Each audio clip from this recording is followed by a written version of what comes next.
Ito na naman ang karugtong. So tapos na ako magdilig. I have to pull out the wild grass. The wild grass with a sweep.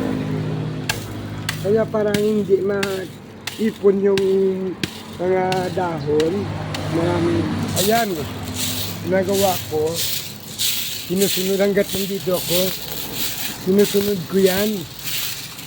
Nagbunot yung mga ganun, mayroong tumutubong hindi na naman nararapat dito tumubo. Ayan.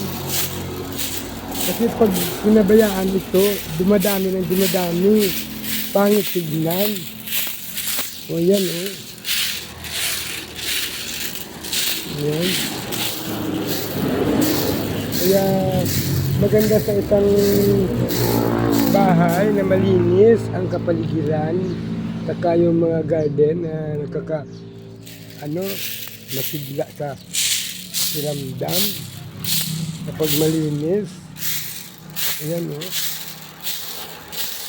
Mga taktak ng bulaklak yun. Kailangan mayroon nakasunod yan.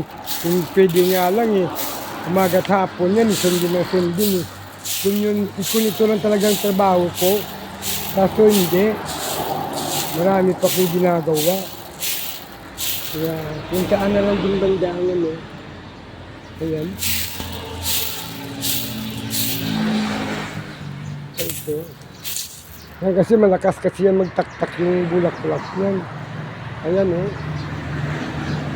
Kaya winawalis ko yung Ang pangit tignan kasi pag may taong pumasok ng bisita, ba yan?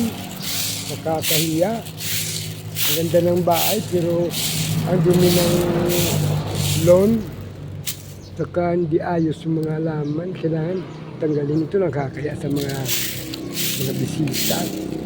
Hindi lang sa bisita. Siyempre kahit walang bisita basta maganda ito. Hindi lang naman naglilinis tayo para sa bisita.